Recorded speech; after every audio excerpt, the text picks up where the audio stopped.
Hello বন্ধুরা, রাধে রাধে সবাইকে।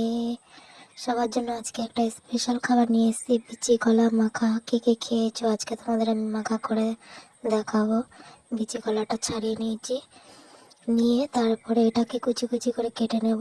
দেখো কত সুন্দর করে কেটে নিয়েছি, তোমরা চাইলে এর থেকে আরও ভালো করে কুচাতে পারো। তারপরে তেল, হলুদ, লবণ সব কিছু মিক্স করে নেব। তেঁতুল নিয়েছি একটা বাটিতে আলাদা। তেঁতুলটাকে জল দিয়ে, লেবু পাতা দিয়ে, কাঁচা লঙ্কা দিয়ে, লবণ দিয়ে ভালো করে মেখে নেব।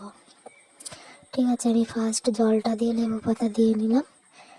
তারপরে লেবু পাতা, তোমরা গন্ধরাজ লেবু পাতাটা ইউজ করবে। দুটো কাঁচা লঙ্কা, তোমরা শুকনো লঙ্কা নিতে পারো, ওটা টেস্টটা খুব ভালো আছে। তারপর লবণ দিয়ে মেখে নিচ্ছি।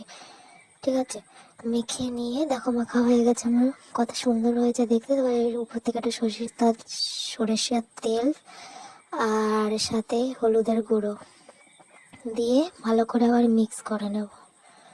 দেখো কত সুন্দর লাগছে দেখতে। তেলটা উপরে মনে হচ্ছে ভাসছে, বাট মাখা করলে একদমই মনে হবে না।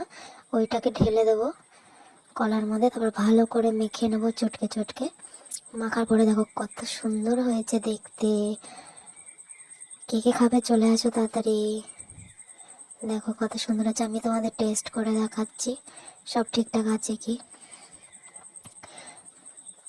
আমি একটু খেয়ে নিচ্ছি। দারুণ দারুণ হয়েছে, সুপার। তোমরাও ঘরে বসে মাখা করতে পারো। আজকের মতো টাটা, শুভরাত্রি।